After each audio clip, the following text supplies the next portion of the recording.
Залуус улсаас тоотой эдийн тэтгэмж авдаг үүний нэг бол ажилгүйдлийн тэтгэмжим, нийгмийн даатгал төлдөг иргэн бүр авдаг байсан цалингийнхаа 40-70%-ийг 3 сарын хугацаанд ажилгүйдлийн тэтгэмжээр авах боломжтой байдаг. Тэгвэл ажилгүйдлийн тэтгэмжээ авч чадахгүй байгаа талаар зарим иргэд сошиал сүлжээнд нийтэлж байна.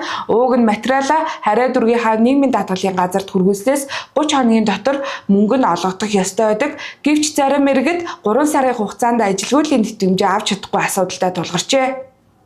Тухайлбал 24 настай иргэн энэ оны 6 дугаар сарын 11-нд ажлаасаа гарсан. Улмаар ажилгүйдлийн тэтгэмж авахаар оршин суугаа нутаг дэвсгэрийнхээ хөдөлмөр эрхлэлтийн албанд ажилгүй иргэнээр бүртгүүлж мөн нийгмийн даатгалын хилтэст шаардлагатай материалаа бүрдүүлээ өгсөн ч одоо хүртэл мөнгө авч чадаагүй байна. Удаа дараа дүүргийнхээ нийгмийн даатгалын газараас очиж асуухад санхүүжилт ороогүй гэдэг хариу өгөөд буцаадаг байна. Иймд ажилгүйдлийн тэтгэмж саатаж байгаа талаар Сүхбаатар дүүргийн нийгмийн даатгалын газараас тодрууллаа. Өөрийн хүсэлтээр гарсан ч бай албан тушаалаар одоо халагдсан энэ иргэд маань ажилгүй боллоо болвол нийгмийн даатгалдаа нэгэнд мөнгөн дүнгээ төлсөн учраас ажилгүйдлийнхаа тэтгэмжийг бол заавал авна. Энэ тохиолдолд бол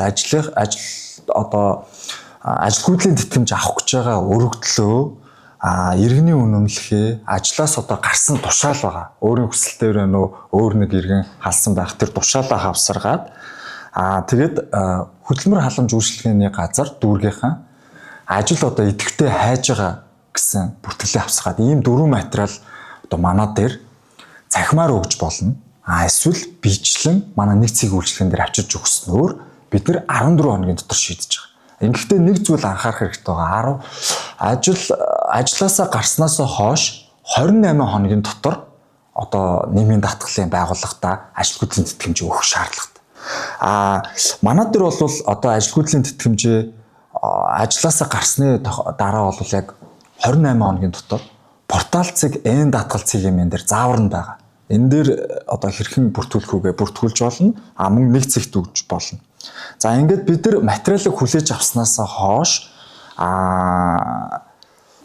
нэг цэг дээр бодоод хяналтын одоо байцаагч хянаад тэгээд хилцээний даргаараа хянуулаад ингээд ерөнхий нягтлан хянаад манай одоо нийгмийн даатгалын газрын дарга хянаад ингээд одоо нөгөө портал цэг энэ даатгал дээр бид нар ямар процесст явж байгааг хянаж байгаа. Энийг ингээд хамгийн сүүлд одоо ерөнхий одоо манай газрын дарга хянсны дараа шийдэгдсэн төлөвтэй болно. Энэ үед бол манай санхүүгээс мөнгөн дүн нь бол тэр дороо шилжигдэж байгаа. Заримдаа одоо нөгөө төрийн санд нөгөө 3 цагаас өмнө хийгдсэн гүйлгээ өдөртөө орно гэдэг. Тэрнээс хойшх нь болохоор дараа өдөртөө орох процесс бол ер нь бол байдаг. Тэгэхээр 1-2 хоногийн дотор бол ингээд шилжигдэд орчдөг. Мөнгөн дүн орохгүй байх шалтгаан бол та бүхэн өөрсдөө сайн мэдж байгаа.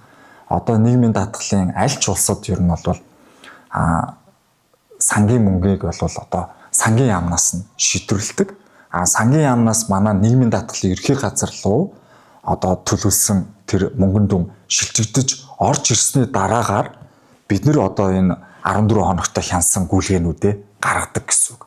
Зарим тохиолдолд бол тэр мөнгөн дүн орж ирэхгүй одоо саатах тийм үү ямар нэгэн процесс одоо байж байхыг үгүйсэхгүй л дээ. Энэ тохиолдолд бол одоо иргэд бол одоо бухимдах нь бол аргагүй. Энэ тохиолдолд манад бол нийгмийн даатгалын газар хэрэг гомдолтойгоо сэтгэл ханамжийн судалгаа гэдэг манай дээр веб хуудас руу болон фейсбુક дээр бол байгаа. Энэ дээр сэтгэл ханамжийн судалгаан дээр ямар одоо албан хаагч сэтгэл ханамжгүй өндөр дуугаар хууль бус одоо харилцаж байгаа талаараа ингээд мэдээлэл өгөх юм бол бид нар тэр дор нь бол засч залруулж байгаа.